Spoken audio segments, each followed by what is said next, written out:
ರತ್ನ ಮಂಜುನಾಥ್ ಪಾಲಂಕರ್. ನಾನು 7ನೇ ತರಗತಿಯಲ್ಲಿ ಓದುತ್ತಿದ್ದೇನೆ.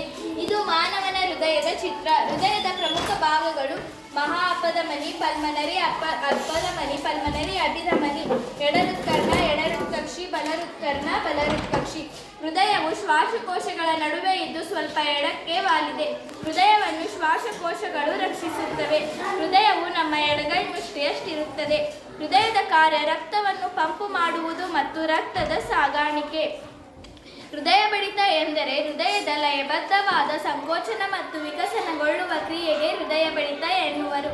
ಆರೋಗ್ಯವಂತ ವ್ಯಕ್ತಿಯ ಹೃದಯವು ನಿಮಿಷಕ್ಕೆ 70 ರಿಂದ 72 ಬಾರಿ ಬಡಿಯುತ್ತದೆ. ಹೃದಯ ಬಡಿತವನ್ನು ಅಳೆಯುವ ಮಾಪಕ ಸ್ಟೆಥೋಸ್ಕೋಪ್. ಹೃದಯವು ಸ್ನಾಯುಕೋಶಗಳಿಂದ ಮಾಡಲ್ಪಟ್ಟಿದೆ. ಮಹಿಳೆಯರಲ್ಲಿ ಹೃದಯದ ಗಾತ್ರ 230 ರಿಂದ 280 ಗ್ರಾಂ. ಪುರುಷರಲ್ಲಿ ಹೃದಯದ ಗಾತ್ರ 280 ರಿಂದ 340 ಗ್ರಾಂ. ಹೃದಯಕ್ಕೆ ಹಿಗ್ಗುವ ಮತ್ತು ಕುಗ್ಗುವ ಗುಣವಿದೆ. ನಾನು ಈಗ ರಕ್ತನಾಳಗಳನ್ನು ನಿಮಗೆ ಪರಿಚಯಿಸುತ್ತೇನೆ.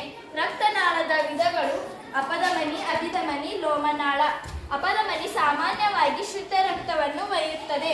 ಅಭಿಧಮನಿ ಸಾಮಾನ್ಯವಾಗಿ ಅಶುದ್ಧ ರಕ್ತವನ್ನು ಒಯ್ಯುತ್ತದೆ. ಅಪಧಮನಿಯಲ್ಲಿ ರಕ್ತದ ಹರಿವು ವೇಗವಾಗಿ ಹರಿಯುತ್ತದೆ.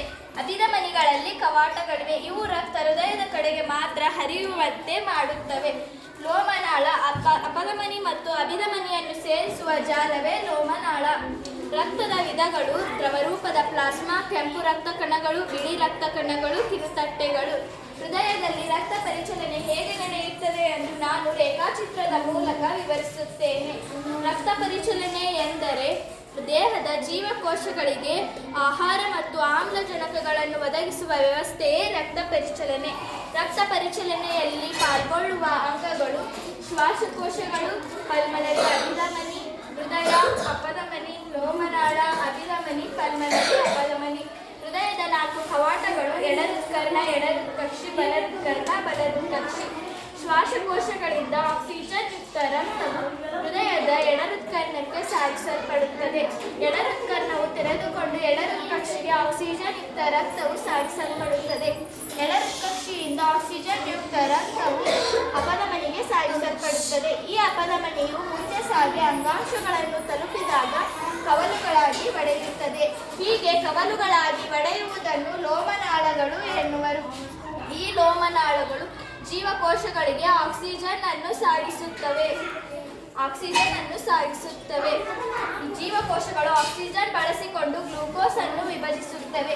ಈ ಕ್ರಿಯೆಯಲ್ಲಿ ಉತ್ಪತ್ತಿಯಾಗುವ ಕಾರ್ಬನ್ ಡೈಆಕ್ಸೈಡ್ ಯುಕ್ತ ರಕ್ತವನ್ನು ಅಭಿಧಮನಿಗೆ ಸಾಗಿಸುತ್ತವೆ.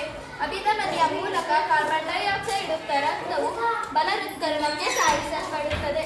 ಬಲಹೃತ್ಕರ್ಣದಿಂದ ತಳ್ಳಲ್ಪಟ್ಟ ಕಾರ್ಬನ್ ಡೈಆಕ್ಸೈಡ್ ಯುಕ್ತ ರಕ್ತವು ಬಲಹೃತ್ಕಕ್ಷಿಗೆ ಸಾಗಿಸಲ್ಪಡುತ್ತದೆ. ಬಲಹೃತ್ಕಕ್ಷಿಯಿಂದ ಕಾರ್ಬನ್ ಡೈಆಕ್ಸೈಡ್ ಯುಕ್ತ ರಕ್ತವು ಪುನಃ ಪಲ್ಮನರಿ ಅಪಧಮನಿಯ ಮೂಲಕ ಶ್ವಾಸಕೋಶಗಳಿಗೆ ಸಾಗಿಸಲ್ಪಡುತ್ತದೆ. ಪಲ್ಮನರಿ ಅಭಿಧಮನಿಯ ಕಾರ್ಯ: ಶ್ವಾಸಕೋಶಗಳಿಂದ ಆಕ್ಸಿಜನ್ ಯುಕ್ತ ರಕ್ತವನ್ನು ಹೃದಯಕ್ಕೆ